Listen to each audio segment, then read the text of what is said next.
저 안에 사랑하는 성도 여러분, 오늘 저희들이 함께 나누는 말씀인 이 여호수아서, 이 여호수아서는 총 24장으로 되어 있는 24장으로 되어 있는 성경 말씀인데요, 이 24장의 여호수아서를 크게 나누면 네 부분으로 나눌 수가 있습니다. 제일 첫 번째 부분은 여호수아서 1장 1절부터 5장 12절까지인데요, 가장 중요한 주제는 이제 이스라엘 백성들이 하나님께서 정하신 때가 되었기에 약속의 땅을 향해 들어가라는 것입니다. 그래서 모압 평지에서 요단 강을 건너서 하나님의 약속을 의지하여 약속의 땅을 안식의 땅으로 만들기 위해 들어가라. 그래서 요단 강을 건너라 하는 것이 제일 첫 번째 단락의 주제입니다. 그리고 5장 13절부터 12장까지는 그들이 가나안 땅에 들어가서 이 가나안 땅을 하나님의 뜻에 따라 차지하라 하는 내용이 제일 중요한 주제입니다. 그래서 여리고 성으로부터 시작해서 아이 성으로, 그리고 가나안 땅의 중앙에서 남쪽으로 북쪽으로 12장까지 그들이 이 가나안 땅을 하나님의 뜻을 따라서 다 차지하게 되었다 하는 것을 여호수아서는 우리에게 가르쳐 줍니다. 그리고 난 뒤에 13장 1절부터 21장까지는 그 차지한 땅을 이제 그 백성에게 나누게 하는, 이 나누는 내용입니다. 각 지파들의 기업이 되도록 하나님 앞에서 그 땅을 나누라 하는 것이 중요한 주제입니다. 그리고 22장부터 마지막 24장까지는 이제 그 땅에서 각 지파들, 각 성읍마다 하나님을 섬기며 하나님을 사랑하며 살아가라, 하나님을 예배함으로 하나님을 섬기라 하는 것이 중요한 주제인 것입니다. 자, 첫 번째 부분의 주제가 뭐라고요? 요단 강을 건너라. 두 번째 부분의 주제가요, 가나안 땅을 차지하라. 세 번째 부분의 주제가 기업을 나누라.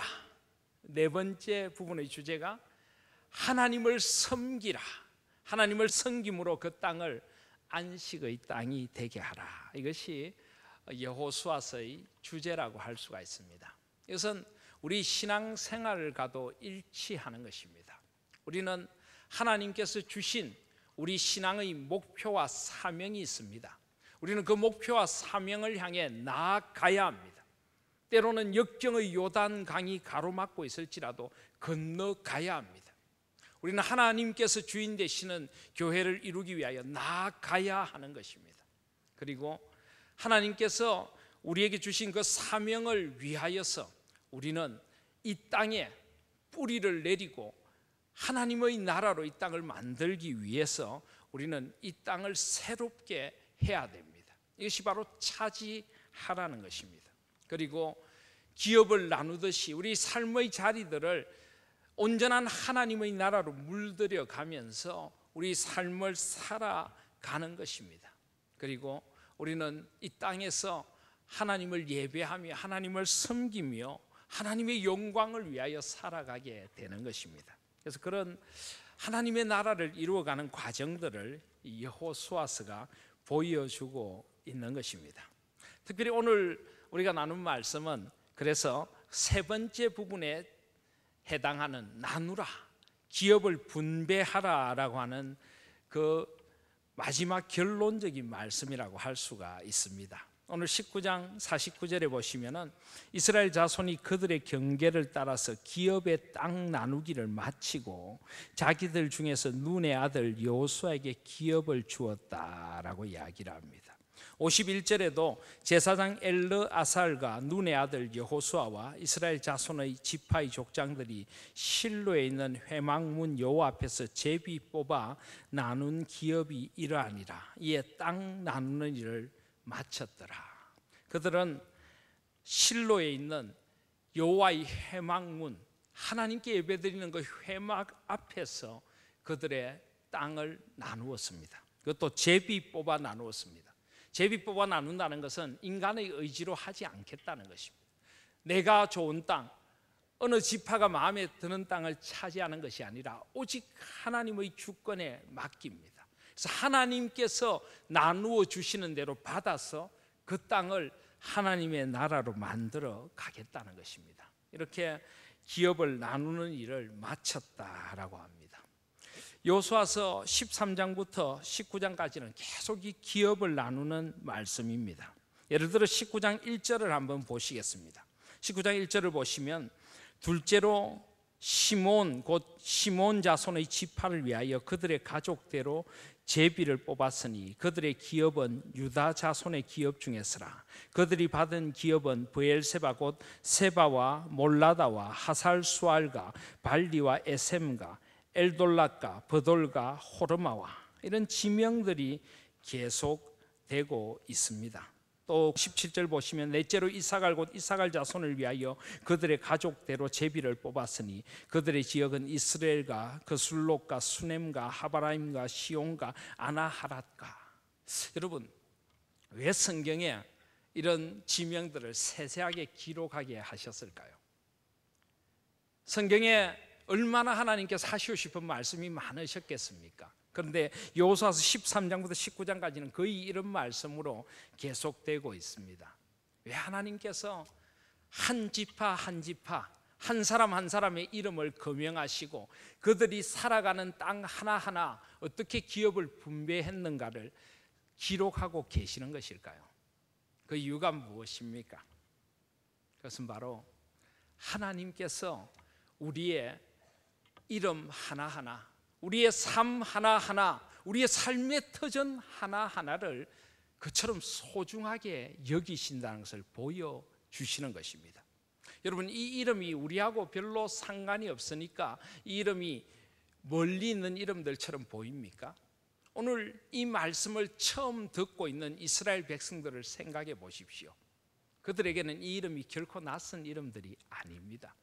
이 이름은 자신의 이름이고 자신의 아버지의 이름이고 할아버지의 이름이고 자녀들의 이름입니다. 이 땅은 자신들이 뿌리를 내리고 살아가야 할 땅이고 지금 살고 있는 바로 그 땅의 이름입니다. 그들은 이 말씀을 낯설게 들지 않을 것입니다. 하나님께서 내 이름을 기억하시는구나. 내가 살아가는 그 땅, 그 동네를 알고 계시는구나. 하나님의 책에 그 이름이 기록되어서 그들은 지금 그런 마음으로 이 말씀을 듣고 있을 것입니다. 사랑하신 여러분, 바로 이것입니다. 이것이 이런 말씀을 기록하신 하나님의 마음입니다. 하나님께서는 지금 이 말씀의 이름 하나하나처럼 우리를 그렇게 알고 계신다는 것입니다. 저와 여러분의 한 사람 한 사람의 이름을 아시고 우리의 삶의 형편을 아시고 우리의 눈물도 아시고 우리의 작은 소망도 아신다는 것입니다. 우리 한 생이 주님 안에 있음을 보여주는 것입니다. 우리가 살아가는 삶의 자리가 하나님 안에 있다는 것을 보여주는 것입니다. 때때로 우리는 한없이 우리가 작아지는 경험을 합니다. 이 세상에 이 수많은 사람들 중에 나는 도대체 누구인가? 누가 나를 알아주는가? 나의 인생이 도대체 무슨 의미가 있는가? 우리는 때로 그렇게 자신이 한없이 작아진다는 생각을 할 때가 있습니다. 그러나 여러분, 저와 여러분은 결코 작은 존재가 아닙니다. 세상은 나를 기억해 주지 못할지 몰라도 하나님 안에서 저와 여러분은 너무나 소중한 존재라는 것입니다. 하나님은 우리 이름을 기억하시고 우리에게 기업을 주시고 우리의 삶의 터전을 허락해 주시고 우리에게 생명을 주셔서 이 땅을 하나님의 생명 안에 살아가도록 하시는 은총의 하나님이십니다. 오늘 이 말씀 속에서 저와 여러분의 이름을 발견하실 수 있는 저와 여러분들이 되시기를 바랍니다. 하나님 품 안에 있는 내 생의 소중함을 발견하실 수 있기를 바랍니다. 누가 뭐라고 해도 하나님 아버지 앞에는 우리가 소중한 존재입니다. 우리 자녀들이 우리 부모에게 너무나 소중한 존재이듯이 우리 하나님은 우리를 이 땅에 가장 소중한 존재로 보내어 주셨고 그 한없는 사랑으로 우리를 사랑하시며 우리 한 생을 돌봐주시고 함께 해주시는 하나님이시다. 그것을 오늘 우리에게 이 말씀은 가르쳐주고 계신 것입니다. 그래서 이렇게 긴 지면을 할애하여서 한 사람 한 사람 지명 하나하나를 언급하시며 우리 한 사람 한 사람을 향하신 하나님의 사랑과 관심과 그 하나님의 뜻을 보여주고 계시는 것입니다. 오늘 이 기업을 나누는 이 말씀 속에서 나의 자리를, 나의 소중함을, 하나님 안에 있는 나의 은총을 생각하실 수 있기를 주님의 이름으로 소원합니다. 그리고 하나님께서는 제비뽑아 기업을 나누어 주셨다라고 합니다. 하나님께서는 우리 존재만 소중하게 생각하시는 것이 아니라 우리 모두의 살아가는 삶, 우리에게 사명을 주시고 이 사명을 소중하게 생각하시는 하나님이십니다. 저와 여러분은 모두 우연히 그냥 주어진 존재들이 아니죠. 우리 모두는 하나님 보시기에 꼭 필요해서 이 땅에 존재하는 존재들입니다. 우리 한 사람 한 사람에게 하나님께서 주신 사명이 있는 것입니다. 우린 그 사명을 따라 한 생을 살아가게 됩니다. 어떤 사람들은 이 사명을 망각할 때가 많이 있습니다. 나의 존재의 이유, 내가 살아가야 하는 삶의 사명을 잊어버리고 살아가는 사람들이 있습니다. 포기해버리는 사람들도 있습니다. 그러나 말씀은 우리를 다시 한번 하나님의 사명 앞에 세웁니다. 하나님께서 기업을 주시는 것처럼 그 가나안 땅 한 곳 한 곳들을 맡겨주셔서 그 땅이 하나님의 나라가 되고 하나님이 다스리시는 안식의 땅이 되고 하나님을 예배하는 땅이 되도록 하려고 이스라엘 12지파 한 사람 한 사람을 부르시고 그 땅을 사명의 땅으로 맡겨주시는 것입니다. 저와 여러분의 인생도 마찬가지입니다. 저와 여러분에게 생을 허락해 주시고 하나님께서 재능을 주시고 사명을 주시고 삶의 이유를 주시고 가정을 이루어 주시고 일터를 주시고 살아가는 사회를 주신 것은 하나님께서 하나님의 사명을 이루라고 우리에게 주신 사명의 터전인 줄 믿습니다.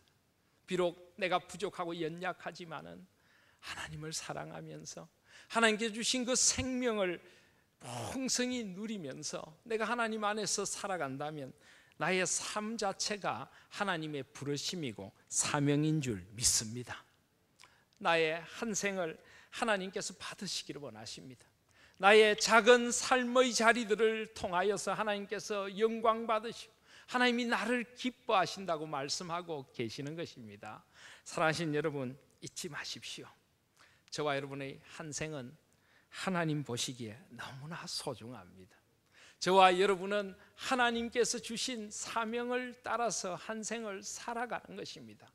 그리고 어느 날 하나님께서 우리를 부르실 때 우리가 살았던 그 아름다운 사명의 열매들을 들고 하나님 앞에 서게 될 것입니다. 하나님은 그 열매들을 결코 비교하지 않으실 것입니다. 누구의 열매가 더 크고 누구의 열매가 더 작다고 하시지 않을 것입니다. 내가 하나님 앞에 살아간 그 삶의 아름다운 모습대로 받아주시고 내가 거둔 수고의 열매들을 하나님께서 기쁘게 받으셔서 축복해 주실 것입니다. 사랑하는 아들아 딸아, 수고했다, 착하고 충성된 종아, 칭찬해 주실 그날이 우리를 기다리고 있음을 잊지 마십시오. 하나님 앞에서 가장 소중한 한 생을 살아가실 수 있는 저와 여러분들이 되시기를 주님의 이름으로 소원합니다. 그리고 그 땅을 기업으로 주시는 하나님의 가장 중요한 사명이 그러면 무엇입니까? 저는 그것을 한마디로 말하라면 그 땅을 안식의 땅, 생명의 땅으로 물들여 가는 것이라고 생각합니다.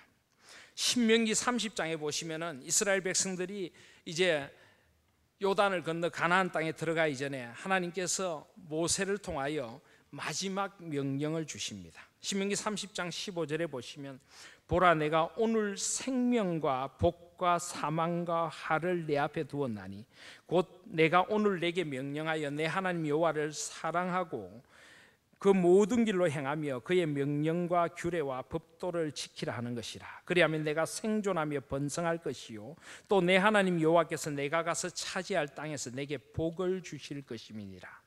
19절에 보시면 내가 오늘 하늘과 땅을 불러 너에게 증거를 삼노라. 내가 생명과 사망과 복과 저주를 내 앞에 두었은즉 너와 내 자손이 살기 위하여 생명을 택하고, 너와 내 자손이 살기 위하여 생명을 택하고, 20절에 내 하나님 여호와를 사랑하고 그의 말씀을 청종하며 또 그를 의지하라. 그는 내 생명이시요 내 장수이시니 여호와께서 내 조상 아브라함과 이삭과 야곱에게 주리라고 맹세하신 땅에 내가 거주하리라.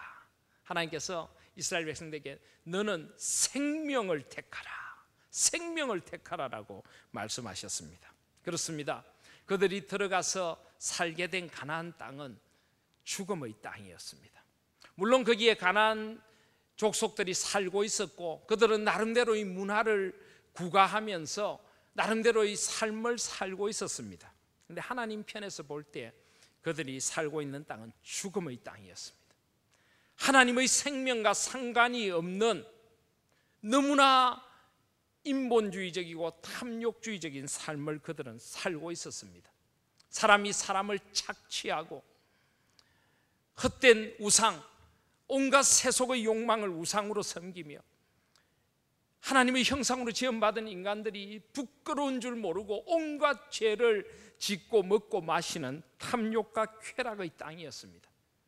그곳은 화려한 문화가 있었을지 모르지만 하나님 보시기에 그 문화는 생명의 문화가 아니라 죽음의 문화였습니다.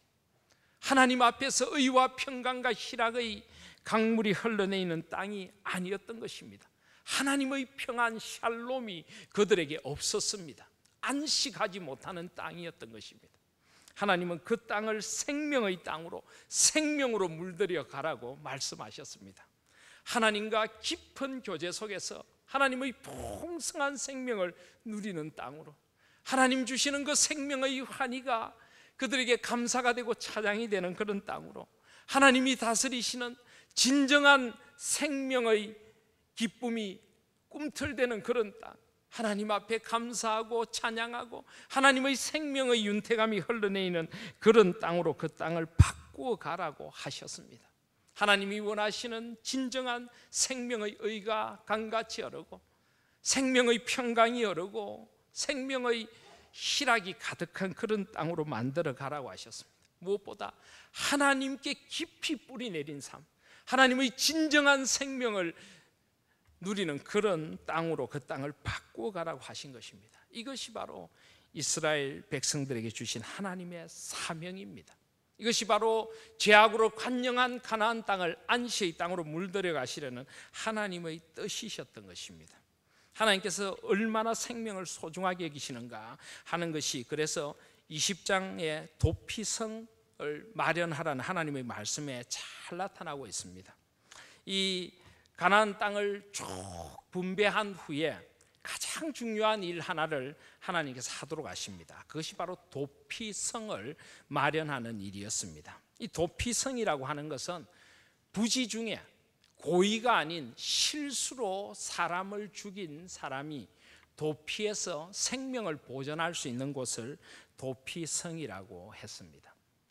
지금처럼 사법 제도가 잘 되어 있고 경찰 제도가 잘 되어 있고 법 질서가 세워져 있는 세상이 아니었기 때문에 실수로 어떤 사람을 죽였을 때 그 사람의 가족이나 친척들에 의해서 피의 보복을 당할 수가 있습니다.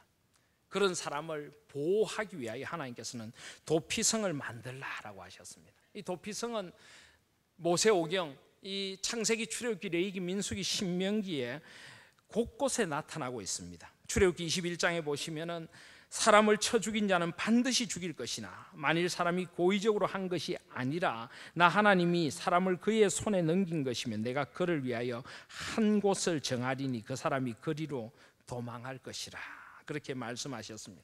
민수기 35장에 보면은 어디에 도피성을 두어야 될지 자세한 말씀을 주고 계십니다. 신명기 4장에 보시면 요단강 동쪽에 먼저 도피성 세 곳을 지목하는 내용이 나옵니다. 그리고 신명기 19장에 보시면은 이제 나머지 도피성을 어떻게 만들 것인지 하는 말씀이 나옵니다. 이 모든 말씀을 이제 성취하여 도피성을 실제로 완전히 6곳을 만드는 말씀이 바로 여호수아서 20장 말씀입니다. 그런데 신명기 19장 3절에 보시면 내 하나님 여호와께서 내게 기업으로 주시는 땅 전체를 세 구역으로 나누어 길을 닦고 모든 살인자를 그 성읍으로 도피하게 하라. 길을 닦으라 라고 합니다. 여러분, 이때가 언제입니까? 이때는 지금으로부터 약 3,500년 전입니다. 제대로 된 길이 별로 존재하지 않을 때입니다. 그 당시 길이라고 하는 것은 군사적인 목적을 위해서나 상업적인 목적을 위해서 만드는 길이었습니다. 그런데 하나님께서는 그런 길이 아니라 도피성으로 가는 길을 닦으라는 것입니다. 생명의 길을 내라는 것입니다. 이 도피성을 가만히 보면요, 요단강 동편에 세 곳이 있고 요단강 서편에 세 곳이 있습니다. 우린 같은 성경을 가지고 있으니까 우리 가진 성경 밑에 보시면 여호수아서 21장 밑에 보시면 도피성의 그림이 나옵니다. 그 그림을 가만히 보면요, 요단강 동편 북쪽에 하나, 중앙에 하나, 남쪽에 하나, 요단강 서편 북쪽에 하나, 중앙에 하나, 남쪽에 하나, 이렇게 6 도피성을 둡니다. 그 이유가 무엇일까요? 이스라엘 땅 어디에서라도 하룻길 안에 도피성으로 도피할 수 있도록 하기 위해서 하나님께서 이렇게 만들어 두신 것입니다. 이 도피성과 도피성, 이스라엘 어떤 곳에 있었어도 이 도피성까지 가는데 약 한 50km 안쪽이면 갈 수가 있도록 그렇게 하나님께서 도피성을 두셨습니다. 생명을 보존하기 위해서입니다. 그리고 이 도피성으로 가는 길을 잘 닦습니다. 역사적인 기록에 의하면 이 도피성으로 가는 길목에 표지판이 있었답니다. 이리로 가면 도피성이 있습니다. 그리고 도피성은 대부분 높은 지대에 위치하고 있습니다. 어디서나 바라보면서 그곳을 향해 갈 수가 있습니다. 어떤 기록에 의하면 어떤 도피성으로 가는 길은 길의 폭이 14m나 되었답니다. 이스라엘이란 조그만 나라에서 그 당시 길의 폭이 14m라고 하는 것은 그 기록이 사실이라면 어마어마한 것입니다.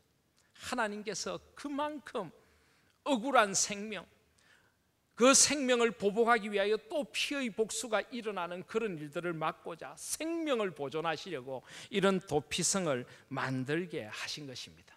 그리고 이 도피성은 레위인들의 성읍 48개 가운데 가장 중요한 6곳을 지목해 주었습니다.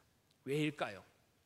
부지 중에 살인을 저지른 자들이 제사장들과 함께 있으면서 하나님 앞에서 그들의 삶을 보호받고 또 치유받기를 원하셨던 것입니다.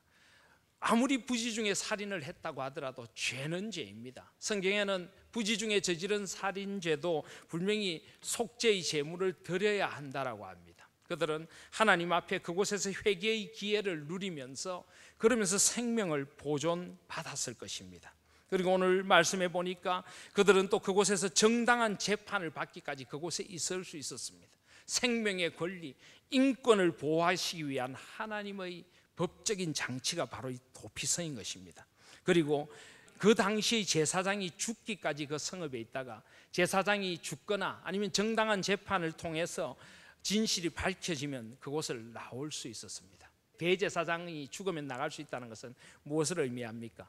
대제사장은 희생 제사를 대표하는 사람입니다. 하나님의 그 속죄의 사랑, 결국 영원한 대제사장으로 오실 예수 그리스도의 희생 제사를 통하여서 온전히 죄가 속하여진다는 것을 보여주시는 그런 은혜의 장치였던 것입니다. 하나님께서는 이 도피성을 통하여서 우리에게 얼마나 생명이 소중하고 우리의 생명을 얼마나 소중하게 생각하시는지, 그리고 한 생명을 살리는 일이 얼마나 중요한 것인지, 그리고 예수 그리스도 안에 있는 진정한 속죄와 생명이 무엇인가, 이 모든 것들을 함께 깨닫게 하려고 하나님께서 이 도피성을 주신 것입니다. 그래서 저는 이 여호수아서 19장, 20장 이 땅을 나누고 도피성을 세우는 말씀을 묵상하면서 하나님께 주신 교회의 사명 한 가지를 생각해 보았습니다. 그것은 바로 생명을 살리고 더 풍성한 생명을 누리는 교회, 바로 하나님께서 이런 교회를 원하셨고, 하나님께서 지금 이 말씀을 통하여 그 교회의 사명을 일깨워 주시는 것이다. 저는 그렇게 생각을 합니다. 생명을 살리는 것, 이것은 그 무엇보다 중요한 것입니다. 한 억울한 생명이 죽어가지 않도록 보호해 주시고, 죽어가는 한 생명을 살리기 위하여 하나님께서는 이 도피성을 이렇게 만들라고 하신 것입니다. 그리고 그들이 풍성한 생명을 이 땅에서 누리고 살기로 원하여 기업을 하나하나 분배해 주신 것입니다. 우리가 잘 아시다시피 요한복음 10장 10절을 보시면 예수님께서 이 땅에 오신 목적을 이렇게 말씀합니다. 내가 온 것은 양으로 생명을 얻게 하고 더 풍성히 얻게 하려는 것이라. 예수님은 양으로 생명을 얻게 하고 더 풍성히 얻게 하려고 이 땅에 오셨습니다. 바로 이것이 예수님이 원하시는 것이었고, 바로 이 양으로 생명을 얻게 하고 더 풍성히 얻게 하는 역사를 보여주는 것이 가나안 땅 분배이고 도피성을 만들라 하신 하나님의 뜻인 것입니다. 그리고 이 땅의 교회들이 바로 예수님이 이 땅에 오신 사명인 양으로 생명을 얻게 하고 더 풍성히 얻게 하는, 더 풍성한 생명을 누리는 교회들이 되기를 원하십니다. 이 죽음으로 물든 이 어둠의 땅에 예수 그리스도 빛 대신 주님의 생명의 빛이 임하기를 원하고, 우리가 그 생명의 빛을 갖고 죽음의 땅을 향해 나아가서 양으로 생명을 얻게 하고 더 풍성히 누리는 땅으로 만들려 하시는 것이 하나님의 뜻이고, 그것이 교회의 가장 본질적인 사명인 것입니다. 저는 그동안 이런 교회가 되게 하여 주소서 하는 여러 가지 교회의 사명들을 나누었습니다. 그런데 이 모든 사명들을 가장 근원적으로 우리가 이루어가는 것은 무엇보다 먼저 예수 그리스도의 생명 안에 거해야 합니다. 우리가 예수 그리스도를 만나고 그분 안에 우리의 죽은 목숨이 예수 그리스도의 십자가의 은혜로 새롭게 나서 예수 그리스도의 생명 안에 거해야만 우리가 정말 생명수 강물이 흘러넘쳐서 온 세상을 생명으로 물들이는 교회가 될 수 있는 것입니다. 진정한 예배가 살아있는 교회를 이룰 수 있는 것입니다. 생명이신 하나님을 주인으로 하는 교회를 이룰 수 있는 것입니다. 생명이신 하나님의 나라를 이 땅에 이루어 갈 수 있는 것입니다. 진정한 생명이신 하나님 앞에서 그분의 절대 주권을 믿고 개혁신앙의 교회를, 소금과 빛 되는 교회를 이루어 갈 수 있고, 온 땅을, 이 시대와 역사를 새롭게 할 수 있는 것입니다. 그래서 우리에게 이 생명이 있느냐, 이 생명으로 사람들을 초대해 살려야 우리가 꿈꾸는 그런 교회를 이룰 수가 있는 것입니다. 그래서 저는 우리 하나님 교회가 가장 근원적인 이 생명, 예수 그리스도의 생명을 전해서 죽어가는 자들을 예수 그리스도의 생명으로 살려내고 그 생명을 풍성하게 누리게 하는 일에 집중하는 교회가 될 수 있기를 간절히 소원합니다. 저는 이 말씀을 참 묵상하면서 사실 하나님 앞에 굉장한 죄송함이 하나 있습니다. 최근에 제가 아는 어떤 목사님이 교회를 하나 개척했습니다.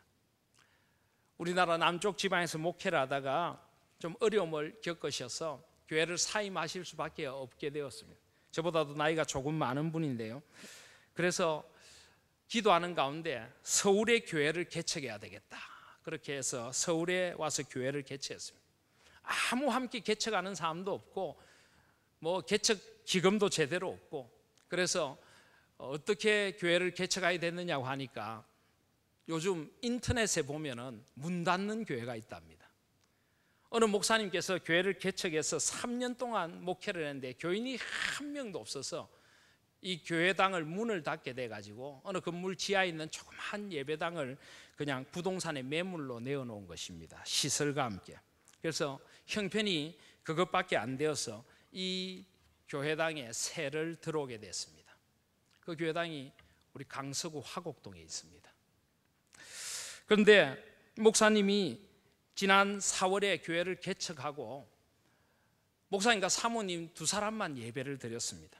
얼마나 절박하겠습니까?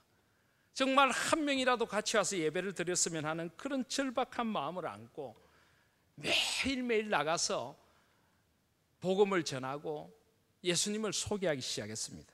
그런데 놀라운 일이 벌어진 겁니다. 이분 이야기로 이 화곡동 일대를 다니면서 복음을 전하는데 다녀보니까 교회, 무슨 교회라는 교패가 붙은 집이나 가게들이 많더라는 거죠. 근데 실제로 들어가 보니까 교회를 지금은 다니고 있지 않는 사람들이 많더랍니다.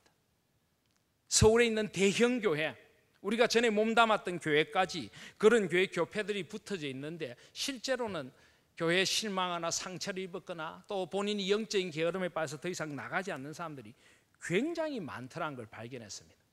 근데 그런 분들에게 다가와서 자꾸 복음을 전하니까 그분들이 기본적으로 미안함을 가지고 있더랍니다. 저도 언젠가는 교회에 가야 되는데 때가 왔군요. 굉장한 미안함을 가지고 목사가 찾아오는 것에 대해서 굉장한 그런 송구함을 가지고 있더랍니다. 그래서 한 번 찾아가고 두 번 찾아가고 세 번 찾아가고 자꾸 권하니까 결국은 이게 하나님의 뜻이군요 하면서 한 사람 두 사람 교회를 나오게 되었답니다. 여기 강서구 화곡동에 교회를 개창이 지금 6개월이 되었는데 등록한 세 가족이 80명이 넘습니다. 그리고 주일 낮 예배 드리는 인원이 한 30-40명이 됩니다.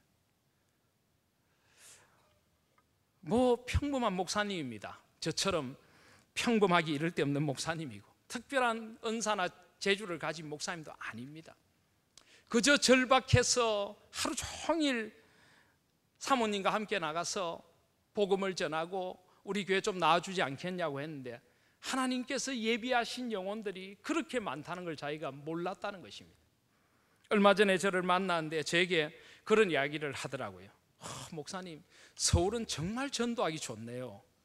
강서구에는 전도할 사람이 널려 있어요. 그렇죠, 목사님.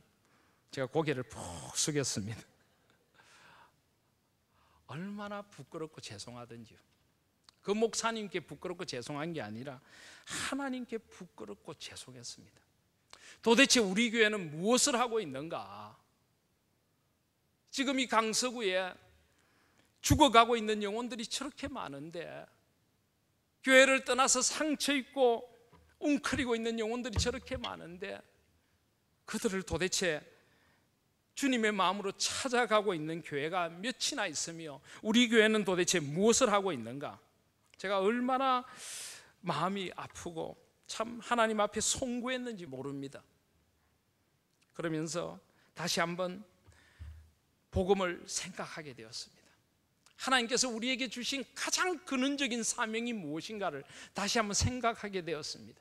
생명을 살리고 더 풍성한 생명을 누리게 하는 교회로 우리를 불러주셨는데 우리는 죽어가고 있는 생명들에게 얼마나 우리가 주님의 마음으로, 주님의 타는 마음으로 다가갔는가? 여러분 어떻습니까? 다음 주일이 추수감사주일입니다. 여러분 이 추수감사주일에 하나님 앞에 어떤 추수 열매를 드리겠습니까? 여러분 뭘 추수하셨어요? 우리 대부분이 농사 짓는 사람들이 아닌데 우리는 도대체 어떤 추수감사의 열매를 드려야 합니까? 마태복음 9장에 보니까 예수님께서 9장 35절에 예수님께서 모든 도시와 마을에 두루다니사 그들의 해당에서 가르치시며 천국 복음을 전파하시며 모든 병과 모든 약한 것을 고치시니라. 무리를 보시고 불쌍히 여기시니 이는 그들이 목자 없는 양과 같이 고생하며 기진함이라. 이에 제자들에게 이르시되 추수할 것은 많되 일꾼이 적으니 그러므로 추수하는 주인에게 청하여 추수할 일꾼들을 보내주소서라. 예수님이 지금 세상을 보니까 너무나 많은 사람들이 목자 없는 양같이 유리하고 방황하고 기진하고 사망의 땅을 헤매고 있더라는 것입니다. 예수님이 불쌍히 여기셨다. 이 말은 애간장이 탄다는 말입니다. 왜 저들에게 나가서 좀 생명의 복음을 전하지 않는지, 왜 저들을 생명의 자유로 초대하지 않는지. 추수할 것들은 많되 추수할 일꾼이 적다. 누가 좀 이 영혼의 밭에 나가 추수 좀 해줄 수 없겠니? 주님이 지금 그 말씀을 하고 계시는 것입니다. 여러분 올 한 해 어떤 추수의 열매를 주님 앞에 드리시겠습니까? 여러분은 한 영혼을 안고 올 한 해 우셨습니까? 한 영혼을 주님께로 인도하려고 마음이 타고 애가 타서 기도하고 다가가고 주님의 사랑의 손을 내밀고 이 생명의 자리로 초청하려고 얼마나 여러분은 영혼의 추수밭을 땀 흘리며 수고함으로 주님 앞에서 살아가셨습니까? 한번 우리 자신을 이 시간 한번 돌아보실 수 있기를 바랍니다. 저도 참 목사로서 얼마나 마음 아픔으로 그 이야기를 들었는지 모릅니다. 그 목사님이 그런 이야기를 하더라고요. 자기도 처음에는 그냥 너무 절박해서 아무도 예배 드릴 사람 없으니까 정말 너무 절박해서 나가기 시작했는데, 나가서 다니다 보니까 하나님께서 예비하신 영혼들이 하나 둘 있고, 오히려 목사가 말을 건네는 걸 그분들이 막 그냥 두려워하더라는 거죠. 아이고, 저도 가긴 가야 되는데.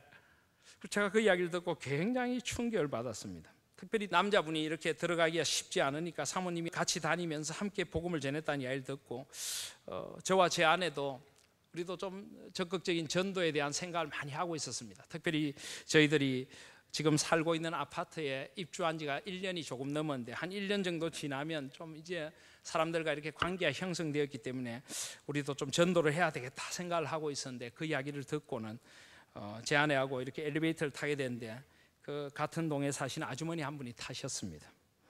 제 아내가 물었습니다. 아주머니 혹시 교회 다니십니까? 그랬더니 그 아주머니가 바로 그러더라고요. 아이고, 처녀 때는 다녔는데요, 지금은 안 다닌다는 거예요. 묻지도 않았는데 우리 고모님은 어느 교회 전도사님이에요. 저도 사실은 가긴 가야 되는데 우리 교회 한번 오시지요. 아유, 한번 가야지요. 마치 기다리기도 했다는 듯이 그렇게 대답을 하시는 거예요. 얼마나 마음이 미안한지 모릅니다. 주님의 마음으로 좀 더 우리가 이 생명을 전하기 위해서 더 나아가야 되겠다는 생각을 깊이 하게 되었던 것입니다. 저는 교회의 비전을 숫자적으로 만드는 것을 썩 좋아하지도 않고 또 그렇게 달란트가 있지도 않습니다. 뭐 2020 비전, 2030 비전, 2015 비전, 저는 그런 거 잘 만들지 모릅니다. 그런데 한번 저도 요즘 한번 만들고 있습니다. 왜냐하면 그런 걸 좀 만들어 달라는 분들도 계시고, 저도 2020년이면은 6년의 목회 기간인데 2020년까지 좀 무언가를 한번 숫자적으로 이루어 볼까 하는 생각도 들어서 가시화시킬 수 있는 숫자가 있는가 고민을 하면서 우리 장로님들과 한번 나누어 보기도 했습니다. 그런데 아직 다른 모든 것은 만들어지고 있는 단계에 있는데, 딱 하나는 제가 정했습니다. 그것이 뭐냐 하면 2020년까지 2020명 이상의 사람들에게 다가가서 복음을 전하겠다. 제가 이 비전을 하나 만들었습니다. 우리 온 성도들이 2020년까지 2020명 이상의 영혼들에게 나아가서 그리스도의 생명의 복음을 전하겠다. 저는 이 목표 하나는 우리 교회 목표로 붙들고 가려고 합니다. 여러분, 2020년까지 2020명 이상에게 나가려면 어떻게 해야 될까요? 간단합니다. 5년 남았습니다. 한 해에 400명씩 하면 됩니다. 우리 교회 교인들이 한 사람당 한 명씩만 하면 되는 것입니다. 그냥 복음 전한다는 게 그냥 전도지 주고 주보 주고 우리 교회 한번 오시죠, 이 정도가 아니라 정말 올 한 해 저분을 꼭 주님께로 인도해야 되겠다. 정말 우리 주위에 죽어가고 있는 영혼들을 주님의 눈으로 보면서 정말 저 사람에게 이 생명의 복음을 전해야 되겠다. 그 사람의 영혼을 안고 날마다 울며 기도하고 어떻게 하면 그리스도의 사랑을 좀 전해줄 수 있을까? 그 사람에게 다가가고 어떻게 하면 그 사람의 영혼의 피로를 채워줄 수 있을까? 함께하고 정말 그 영혼을 주님의 마음으로 다가가서 사랑하고, 그렇게 한번 1년에 한 사람씩만 우리가 주님 앞에 인도할 수 있다면 2020년에 우리가 2020명의 사람에게 다가가서 그리스도의 생명의 복음을 전하고 생명으로 인도할 수 있겠다는 생각을 하게 되었습니다. 저는 결코 교회의 숫자를 늘리자는 것 아닙니다. 꼭 우리 교회에 오시지 않아도 좋습니다. 문제는 정말 우리에게 있는 이 생명, 가장 중요한 이 생명을 살리는 일을 위하여 우리가 무엇을 하고 있느냐 하는 것입니다. 여러분, 그래서 내년부터 꼭 이 일을 해야 되겠다는 생각을 하다가 갑자기 이런 생각이 들었습니다. 그런데 내년부터 하다가 만약에 올해 놓쳐버리는 분이 있으면 어떡하지? 올해 2달이 남았는데 혹시라도 내년이면 늦는 분이 있으면 어떡하지? 그런 생각이 들면서 갑자기 제 마음에 이런 생각이 들었습니다. 그래, 이번 성탄절이야, 이런 생각이 들었습니다. 여러분, 성탄절이 뭐 하는 날일까요? 성탄절이 선물 받는 날입니까? 선물 받는 날 맞습니까? 아닙니다. 선물 받는 날은 맞지요. 그런데 우리는 이미 성탄절에 큰 선물을 받았습니다. 어떤 선물입니까?